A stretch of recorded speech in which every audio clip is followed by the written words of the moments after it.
Assalamualaikum warahmatullahi wabarakatuh. Di kolam ada buaya, salam dan bahagia. Saya Ade Nur Hasana, calon guru penggerak Angkatan 9 dari Kabupaten Tasikmalaya. Saya ucapkan terima kasih kepada fasilitator Ibu Sri Suryanti MPD dan kepada pengajar praktik Ibu Yayu Rahayu MPD. Pada kesempatan ini saya akan memaparkan terkait koneksi antar materi modul 1.4 tentang budaya positif. Koneksi antar materi ini mengaitkan hubungan antara modul 1.1 refleksi filosofi pendidikan menurut Ki Hajar Dewantara dengan modul 1.2 nilai dan peran guru penggerak, modul 1.3 visi dan prakarsa perubahan, dan dengan modul 1.4 penerapan budaya positif. Menurut Ki Hajar Dewantara, tujuan pendidikan adalah menuntun segala kodrat yang ada pada anak agar mereka memperoleh keselamatan dan kebahagiaan yang setinggi-tingginya. Dengan menerapkan nilai kekuatan guru penggerak yang dimiliki, antaranya berpihak pada murid, mandiri, kreatif, inovatif, dan reflektif, diharapkan peran dari guru penggerak yaitu menjadi pemimpin pembelajaran, menjadi coach bagi guru lain, mendorong kolaborasi, mendorong kepemimpinan murid, dan mendorong komunitas praktisi dapat terlaksana dengan baik. Sehingga seorang guru penggerak harus bisa berkontribusi merancang dan mewujudkan visi sekolah dengan sebuah prakarsa perubahan yang dapat memunculkan langkah-langkah konkret dalam upaya mewujudkan visi, di antaranya dengan penguatan pembiasaan. Dengan pembiasaan yang konsisten dan kontinu akan memunculkan sebuah budaya baru yang terjadi di lingkungan sekolah, sehingga akan membentuk karakter murid yang akan mereka bawa ke lingkungan keluarga dan masyarakat. Tentunya budaya yang harus diterapkan adalah budaya positif. Sebagai refleksi dari koneksi antar materi ini, untuk mewujudkan lingkungan sekolah yang kondusif, tentunya perlu adanya budaya positif. Budaya positif dapat terbentuk dengan penerapan disiplin positif. Menurut Diane Gaussen dalam bukunya Restructuring School Discipline menyatakan ada 3 motivasi perilaku manusia, di antaranya menghindari hukuman atau ketidaknyamanan, mendapatkan imbalan atau penghargaan, dan menjadi orang yang mereka inginkan.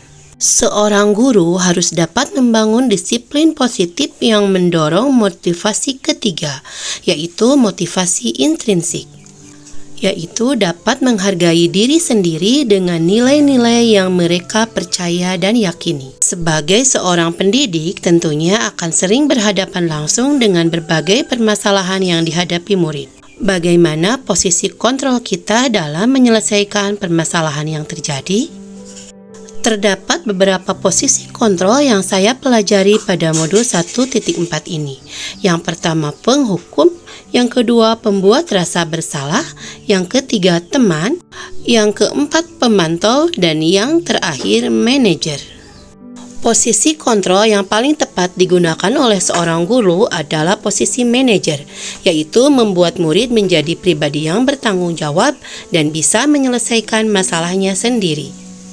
Sebagai langkah pertama yang bisa dilakukan yaitu membuat kesepakatan tentang keyakinan kelas, yakni meyakini nilai-nilai kebajikan yang bisa dilakukan oleh semua murid.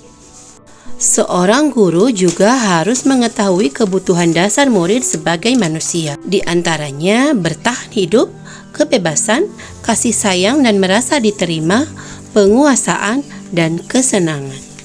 Adapun posisi kontrol manajer harus mampu melakukan tahapan segitiga restitusi, sehingga tahapan-tahapan dalam segitiga restitusi dapat dijalankan dengan maksimal. Yang pertama, menstabilkan identitas. Yang kedua, memvalidasi tindakan salah. Dan yang ketiga, menanyakan keyakinan. Adakah hal yang menarik di luar dugaan dari modul 1.4 ini? Materi modul 1.4 secara keseluruhan sangat menarik karena menyadarkan saya sebagai seorang guru ternyata pemberian penghargaan ataupun hukuman hanya berdampak pendek, tidak akan mengubah karakter murid. Dengan modul 1.4 tentang budaya positif ini, saya jadi memahami hal-hal yang salah yang kerap saya terapkan. Budaya positif akan membawa sekolah menjadi positif dan kondusif. Perubahan apa yang terjadi pada cara berpikir Anda dalam menciptakan budaya positif di kelas maupun sekolah Anda setelah mempelajari modul 1.4 ini? Perubahan yang saya lakukan adalah dalam hal menangani kasus-kasus yang terjadi dengan murid. Saya mulai menerapkan segitiga restitusi dalam menangani kasus tersebut dan mulai meninggalkan posisi kontrol penghukum dan pembuat rasa bersalah.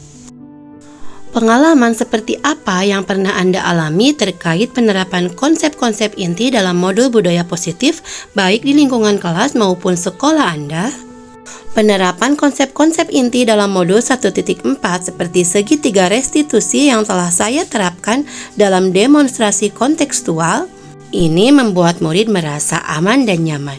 Murid tidak merasa takut ataupun tertekan ketika berhadapan dengan guru terkait penyelesaian masalahnya. Murid juga dapat menyadari kesalahannya dan menemukan secara mandiri untuk langkah penyelesaiannya. Bagaimanakah perasaan Anda ketika mengalami hal tersebut? Saya merasa senang bisa membuat murid nyaman menceritakan permasalahannya dan menemukan sendiri solusi permasalahannya. Selain itu, saya juga merasa tertantang akan penerapan segitiga restitusi pada kasus-kasus selanjutnya yang mungkin akan saya hadapi. Hal apa sajakah yang sudah baik? Adakah yang harus diperbaiki? Karena saya baru saja belajar dan baru memahami akan budaya positif pada modul 1.4 ini, tentunya saya harus lebih belajar lagi bagaimana menerapkannya dalam permasalahan yang terjadi di sekolah saya. Sebelum mempelajari modul ini, ketika berinteraksi dengan murid berdasarkan 5 posisi kontrol, posisi manakah yang paling sering saya pakai dan bagaimana perasaan saya saat itu? Posisi pemantau, saya lebih cenderung di sana.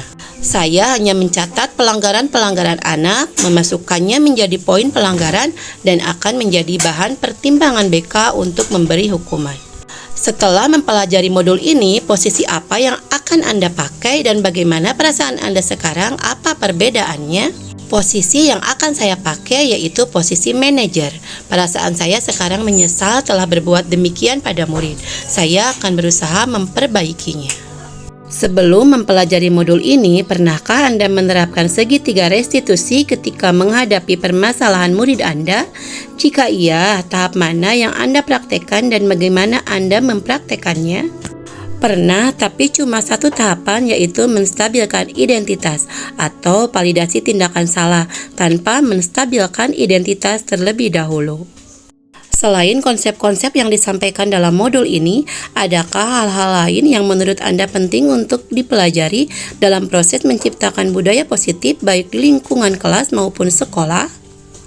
Menurut saya, tidak setiap masalah dapat diselesaikan dengan segitiga restitusi. Sekolah saya adalah SMK, di mana saya sebagai wali kelas pernah menghadapi masalah-masalah serius seperti pelecehan seksual bahkan kenakalan remaja yang sudah masuk ranah polisi. Dalam hal ini, yang sulit menurut saya adalah pengembalian identitas. Ketika muridnya sudah berubah dan sadar dan menjalani hukuman pula, tidak serta-merta identitas murid akan kembali seperti sebelumnya dan dapat diterima dengan baik oleh teman-teman dan orang tua wali teman-temannya. Demikian koneksi antar materi yang dapat saya sampaikan. Semoga saya bisa menerapkan segitiga restitusi pada masalah yang terjadi dengan murid. Terima kasih, semoga bermanfaat. Wassalamualaikum warahmatullahi wabarakatuh.